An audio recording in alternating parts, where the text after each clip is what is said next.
तपाईहरुलाई स्वागत छ यस लर्न विथ पीएम रञ्जित च्यानलमा। यस च्यानल मार्फत तपाईहरुले सिकाउन गइरहेको छु LC advance LC and import management course, जुन तपाईहरुले अहिलेसम्म कुनै पनि यस्तो च्यानलमा पाउनुहुन्न। अघिल्लो भिडियोमा हामीले एलसी एप्लिकेसन कसरी पढ्ने भन्ने सिकेका थियौं। आज हामी सिक्दै छौं how to read LC draft step by step explanation. तपाईहरुले एलसी एप्लिकेसन पढिसकेपछि बैंकले केही दिनपछि एलसी ड्राफ्ट दिन्छ। त्यो ड्राफ्ट हेरिसकेपछि यसलाई फाइनल गरिन्छ। यहाँ मैले एलसी ड्राफ्टलाई नोटप्याडमा कन्भर्ट गरी तपाईहरुलाई देखाउँदै छु। यो ओरिजिनल एलसी ड्राफ्ट नै हो र यो तपाईहरुलाई बुझाउनलाई मैले नोटप्याडमा कन्भर्ट गरेको छु। एलसी का फिल्डहरु पहिला नै प्री डिफाइन हुन्छ।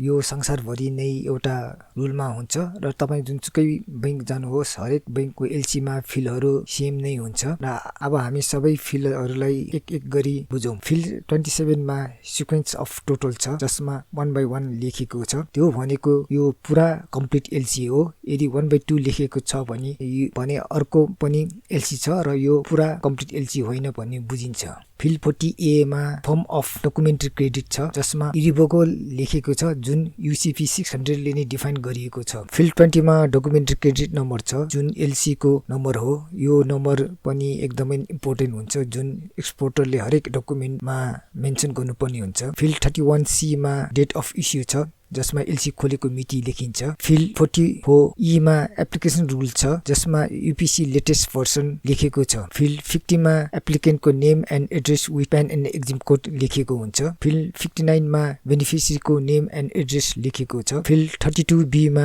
करेन्सी कोड एन्ड एमाउन्ट छ, जसमा PMI मा जति उल्लेख एमाउन्ट हो त्यो अनुसार नै हुन्छ। फिल्ड 39A मा पोजिटिभ या नेगेटिभ टोलरेन्स पर्सेन्टेजमा छ। यसमा 0 देखि 10% सम्म हुन्छ, तर हामीले एलसी एप्लिकेसनमा 0% फिलअप गरेका थियौं। फिल्ड 41A मा अवेलेबल विथ बाई छ। यसमा एनी बैंक इन थाइल्यान्ड लेखेको छ, जुन एक्सपोर्टरले थाइल्यान्डमा जुनसुकै बैंकमा पनि प्रेजेन्ट गर्न सकिन्छ। यदि कुनै पर्टिकुलर बैंक लेखेको भए त्यो बैंकमा मात्रै प्रेजेन्ट गर्न सकिन्छ। फिल्ड 42C मा ड्राफ्ट एक्ट छ, जसमा साइट एसी लेखेको हुन्छ। फिल्ड 42A मा ड्रई नेम एन्ड एड्रेसमा नेपाल इन्भेस्टमेन्ट बैंक छ। फिल्ड 43P मा पार्सल शिपमेन्ट एलाउड कि नट एलाउड छ, जसको मतलब एक्सपोर्टरले कन्टेनरहरु एकैचोटी शिपमेन्ट गर्नुपर्ने हुन्छ। यदि एलाउड भएमा एक्सपोर्टरले पटक पटक गरी कन्टेनर शिपमेन्ट गर्छ। फिल्ड 43T मा ट्रान्सशिपमेन्टमा एलाउड कि नट एलाउड हुन्छ। यसमा पनि एलाउड नै हुनुपर्छ, किनकि हाम्रो कन्टेनरहरु सी ल्यान्ड हुँदै आउने भएकोले यसमा एलाउड हुनुपर्छ, किनकि हाम्रो कन्टेनर ल्यान्ड र सी मा भएर आउने भएकोले यसमा एलाउड हुन्छ।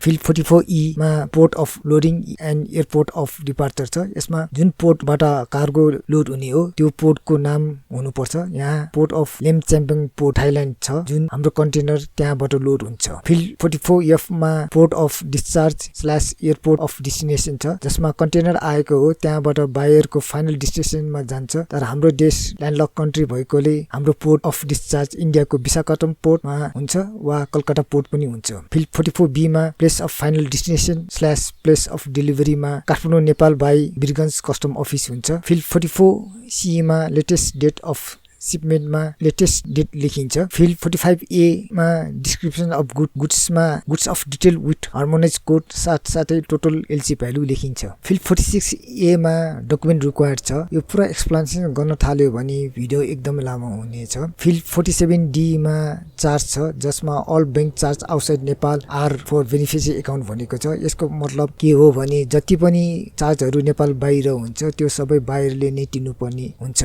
फिल्ड 48A मा पिरियड फर प्रेजेन्टेसन छ, जसकोमा उल्लेख गरेको छ document must be presented within 21 days. यसको अर्थ के हो भने कार्गो शिपमेन्ट भएको मितिले 21 दिन भित्र डकुमेन्ट पेश गर्नुपर्छ, तर एलसी एक्सपायरी पूर्व नै। फिल्ड 49 मा कन्फर्मेसन इन्स्ट्रक्सन छ, जसमा विथआउट लेखिन्छ। फिल्ड 78 मा instruction to pay accept and negotiation bank छ। यसको मतलब क्रेडिटका सबै नियम र शर्तहरु पूरा गरी कडाइका साथ सम्झौताका कागजहरु प्राप्त भएपछि हामी नेगोसिएट बैंकको निर्देशन अनुसार रकम भुक्तानी गर्ने छौं भनेर लेखेको छ। त्यस्तै फिल्ड 57A मा एडभाइस टु बैंक छ, जसमा एक्सपोर्टरको बैंक डिटेल दिएको छ। र फिल्ड 72 मा सेन्ड टु रिसिभर इन्फर्मेसन छ। यसमा लेखेको छ please advise the credit to field 57D। Draft सबै ठाउँमा चेक गरिसकेपछि बैंकलाई कन्फर्मेसन दिइन्छ अनि यो कन्फर्मेसन पाइसके बैंकले फाइनल एलसी बनाइन्छ र यो एलसीलाई स्विफ्ट मार्फत बायर्सको कहाँ पठाइन्छ। यति नै हो यो एलसी ड्राफ्टको एक्सप्लेनेसन। तपाईहरुले केही प्रश्न छ या केही सोध्नु मन छ भने तलको कमेन्ट बक्समा कमेन्ट गर्नु होला, म यसको एन्सर दिन प्रयत्न गर्नेछु। धन्यवाद।